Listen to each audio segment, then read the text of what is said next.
Good morning, everybody. Well, we are back on the road again, and we have the trailer behind us. We are headed to Cold Spring, Minnesota to pick up an item, well, actually a number of items for a channel subscriber, member, however you want to put it, Rusty Nuts Ranch member. I don't have memberships on the channel yet, but that's where we're headed. So we got about an hour left on the road. Once we get there, we'll see if we can do some filming on site. If not, we'll do some filming when we get back on the road. So stay tuned. It's going to be a good one. Well, as you might be able to see behind me, we are loaded up with the first load and we're headed back to the ranch. We picked up a 1940 Oliver 70. That's all original. It has the original, what I call them, turkey track rear tread or closed bar rear tread on it. And some other kind of rare and unique options on this thing. It's still 6 volt. It's got the magneto on it still. Got a couple extra things with it. Took us a little bit to get it on the trailer, unbeknownst to me. The tractor hadn't run in 3 years, and I did not know that till we got here. And we did get it running without too much effort, but the fuel system, the tank and the line and the sediment bowl, that all needs to be cleaned out. So we're gonna have to do that when we get back to the house. I don't even know if, and it's got some pretty old gas in it, real sticky varnished gas. But the carburetor has fresh paint, so that must have been rebuilt at some point. But I think just being the condition of the fuel that's in it and not having run for 3 years, I think we might have to pull the carburetor off of it too and just clean that out and go through it. So let's make some tracks and head home, and you guys will get a walk around of what we got. So it's a really cool machine. So let's get some pavement behind us.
Well, here it is.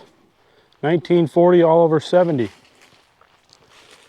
I have the side panels off the other side because we had to mess with the fuel system in order to get it on the trailer, because like I said, this had been sitting for 3 years, had really old fuel in it, and we couldn't keep it running because it just was full of varnish. I mean, look at all this stuff on my hands, that's all varnish. So it's got round spokes on the rear. Very rare. I've never seen a set in person. I don't even think we can find them on Google. We've tried. It's got the old tread style turkey track or closed bar 11-40 rear tires. Very cool look. And they're actually in pretty good shape. They're not all dry rotted. Well, I should take that back. They're very weather checked, but they're still soft. So that's a good thing. Another thing this has is fender extensions. These are factory fender extensions, and these aren't, I wouldn't say rare, but they're pretty uncommon. So it's pretty cool that it has the fender extensions on it. No PTO, but does have a belt pulley on it. One thing that we do need to find is a seat frame. The seat frame on this one is broken, and it's made out of spring steel. You can weld spring steel, but unfortunately it becomes quite brittle when you do that, and it's just more likely to crack. So if anybody has any leads on a seat frame, we are searching for one. What else here? We do have light brackets for it that came with it, and a distributor. This one has a magneto on it currently. I think the mag should be left on it because, quite frankly, it works perfectly, and I mean, why mess with it? I'm a magneto guy anyways, but let's see. The belt's got decent tension there. It does have a generator. It's the original 6-volt system. I'm not going to start it right now because I just dumped about 2.5 to 3 gallons of E85 in the tank to let it slosh around while we trailered it home, so that we can pull the tank off and, you know, start working on cleaning that out. Might end up making a new fuel line, or for sure cleaning this one out, clean the sediment bowl, probably pull the carburetor, which looks like it's probably been gone through recently because it's got new paint on it, but we'll probably pull that anyways given the amount of varnish and everything that's inside there. I mean, look at the fuel bowl, it's just black, and I had this out and cleaned it at the place where we picked it up from, so that's bad old fuel. You can even see it here dripping down the side of the tractor. It's like glue, like shellac. But all in all, it's a very clean tractor. I mean, we did have it running. It runs great when it's running. It's just the fuel system is so varnished up that we can't keep it running more than a couple minutes. So, but very, very cool. It's got the hand crank. These are non-removable, or they're meant to stay in the tractor. So just a very, very cool tractor. So I'm going to work on getting this hood off. It looks like this rear tank strap is attached to the back of the hood. I don't think this forward strap is. And then we have a bolt here. I don't think there's anything underneath here except your radiator cap. It is full of coolant. And these side panels, it's kind of neat how they come off. I'll stick you guys here. They're just spring loaded, just like that, simple. So I do have to pull off this piece here, but it's just 2 7/16 or 1/2 inch bolts. And then you slide that forward, there's a spring, and the pins come out. And then we can loosen the rear tank strap and remove this bolt, and we should be able to just lift the hood off and then take the front tank strap off, take the fuel line off, and then we should be able to hopefully take the tank off. So batteries underneath here. Could use some cleaning on the old connections there, but Battery is 8 of 18. So it's a little bit older, but it still works. So, all right, well, let's get this stuff apart and see what we're looking at.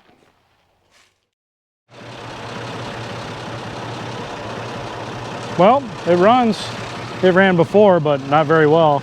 We definitely got to do a carburetor rebuild because the varnish and everything got through the system and into the carburetor. And I think we're going to have to get a new sediment bowl because this thing, I don't know if you guys can see it in the video, but the very center where this valve is, it's bent the pot metal into kind of a dip, so it doesn't seal the best around there. So we're going to have to source a new sediment bowl. I did run a new fuel line in there as well. New fittings, new fuel line. I didn't put a new fuel line from the carburetor to the bowl, but that's all right.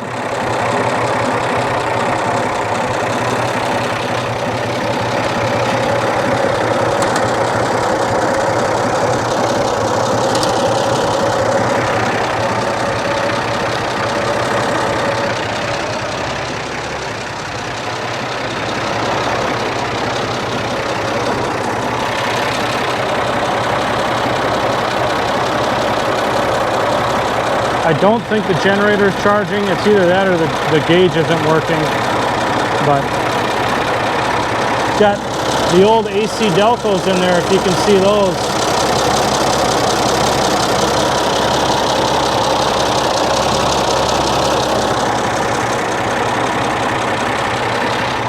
Smooth running machine though. First time I've ever worked on a 6-cylinder, first time I've ever driven an Oliver. So as you can see, we got the choke clamped in place so that we know, so that we can keep the fuel flowing at the right amount to keep it running, because we definitely have some issues with the fuel flow. But let's see if we can get it into a gear here. I don't know if this is first or reverse. That's reverse.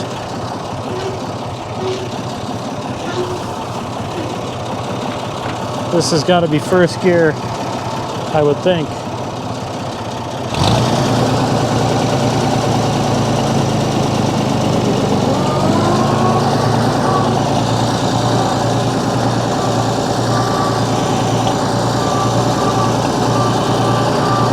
This thing is very cool.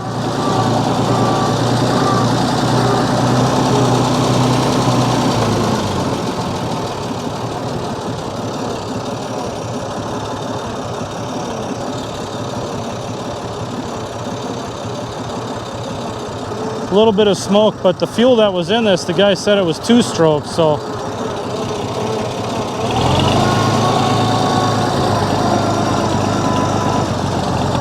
whoop. Wow, that didn't work out very well.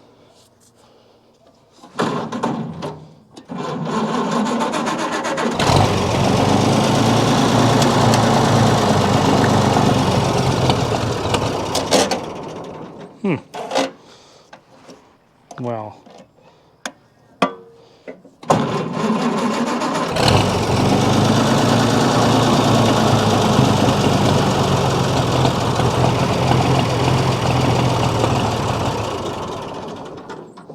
I think we're I think the carb is just gummed up to that point where it's not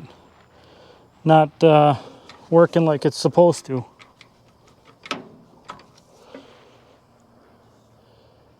So we're gonna have to pull the carburetor off and clean that, because I don't think it's the fuel, the tank at this point, because I did put a filter inside the tank as well.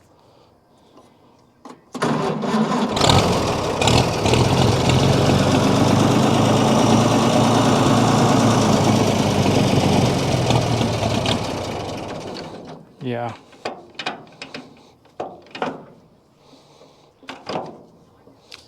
Well, we'll have to get the carburetor off and rebuild that.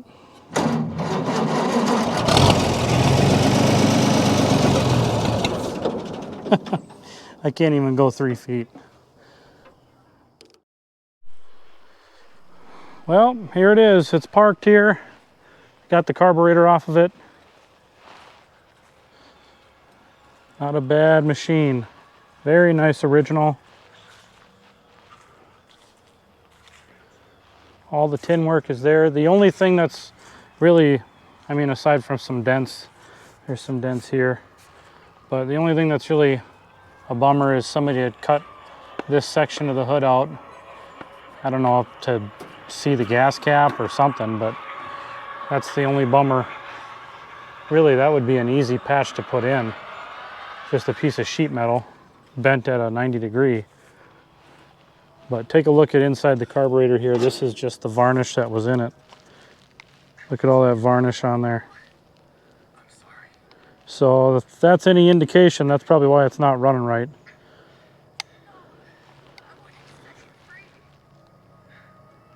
I could probably use a throttle shaft bushing.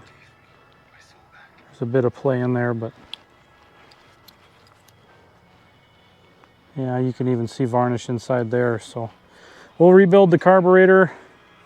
I'm looking for a seat, maybe get an upgraded seat for this, the Comfort Ride style that has rubber bushings and everything in it. So that's where we're at. I got to put a can on the exhaust and